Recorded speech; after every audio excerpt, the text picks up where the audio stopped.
yours, wherever you may be. I love you. I genuinely pt3. And I'm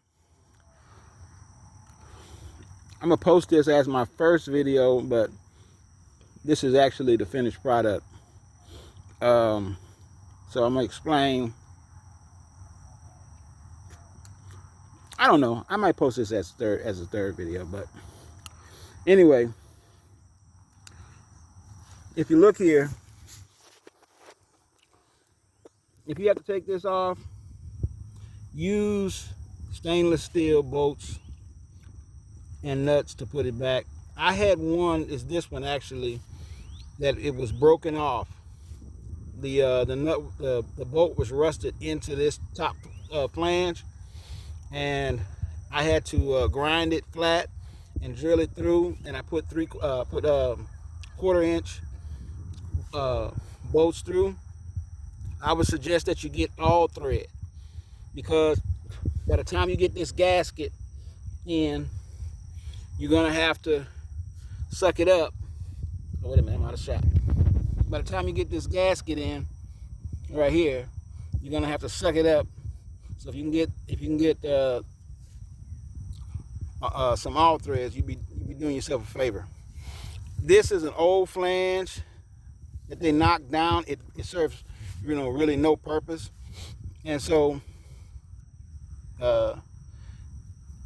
this casing, inside of this casing, there's a 1-inch line that goes down. It's a PVC line that goes down, that's screwed up into the top of this part right here. Now, I don't know, maybe the correct way to do it is to take these bolts off that screw up into the bottom of the pump. I'm thinking that probably is the correct way to do it. But what I ended up having to do, because these would not budge and I was so paranoid I was going to break something, what I ended up having to do was bring this up, and we put some wood 2x4s and clamped it against the 1-inch to keep it from slipping back down. I think it's a two-man job, but if you're using like an engine hoist or something like that to hold the pump body up, one person could do it. Okay. But anyway, go ahead on and drill two 2x4s and put you a bolt on, some bolts through there, so where you can squeeze against the pipe. Or if you got some big channel locks or something like that, not channel locks, but the gripping pliers, big ones that'll hold on to a 1-inch, that'll probably work just fine, as well. But anyway, so what I had to do was we had to come up a little bit. We clamped the 2x4s to the pipe, and then we cut the pipe, and then we used the coupling to put it all back together. So about a foot down from here, in there, there's a coupling, and that's how we put it back together. So in the second and in the third installment, you'll see everything else that we had to do. Now, as far as priming, what I did was I had about 30 to 45 gallons, I would say 45 gallons of water in brand new trash cans with some bleach in it. And I came through here,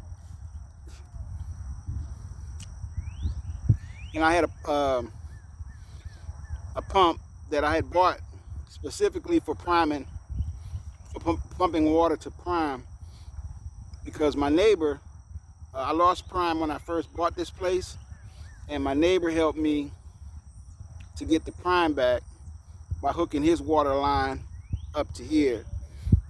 But I have also used this little valve back here, which I don't know the specific purpose of that valve, but I have noticed that when I lose prime, if As long as that hadn't been opened, it'll create a vacuum sucking down.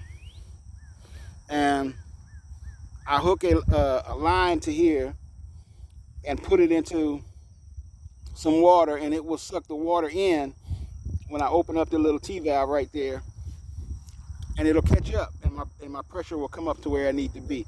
You know, I do that when I only need, you know, a gallon or two of water to prime. Most of the time, that's what it takes. But when you push this thing back down in there, you'll see in one of the videos, the drill string, the 1-inch pipe, I had it pushed up all the way over this tree. You got to go over something high or it'll snap. You got to have a higher arch in it.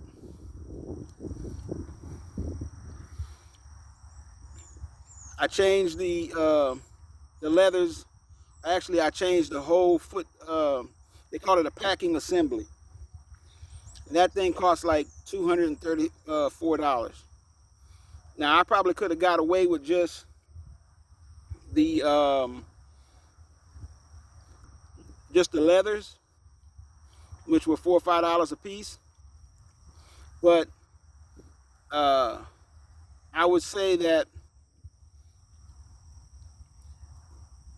if there's a little like a check valve, like a floating check valve, and you'll see it.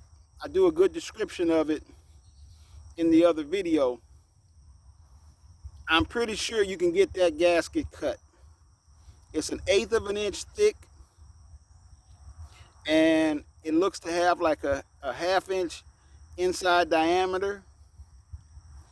And I don't know what the outside diameter is. I'm just going to say somewhere around 1 inch. But anyway, if you take it apart and you find that it is not in there, then go to your local gasket house and get them to cut you a piece of 1/8 inch Viton, or I think the other product is called Santoprene. But I think either one of those will work. So let's see what else. Okay, yeah. As you're feeding that pipe down in there with the repaired foot valve packing assembly, as you feed that thing down in there, when you get close to the bottom, before you set your pump back on, or with your pump suspended, you know, fill up the casing. Pump the water in and fill up this casing. Fill it all the way up. Then push your pump all the way down. You're probably gonna push some of the water out. That's okay, because you're only gonna be missing a little bit of water. That's a big head start. You won't need the 45 gallons if you do that. Okay. I think, yeah, so after that, then you would hook your water source here. You could do it manually. You could pour the water in. You can take this whole assembly off and pour the water in here. But if you try to do that without filling up this casing, the air bubbles coming up, displacing that water, it's gonna take a long time, man. A long time. So you don't want to do that. Well, anyway, that's all I got, man. And I hope that this has been a help to whoever might need it, you know. And you don't have to be paranoid. If you take this loose, the drill string is still going to be attached to this piece here. But oh, shout out to Trey Hands Hardware in Lake Charles, Louisiana. They helped me out, got me back up and going. And shout out to Trey Hands Hardware. Big up every time.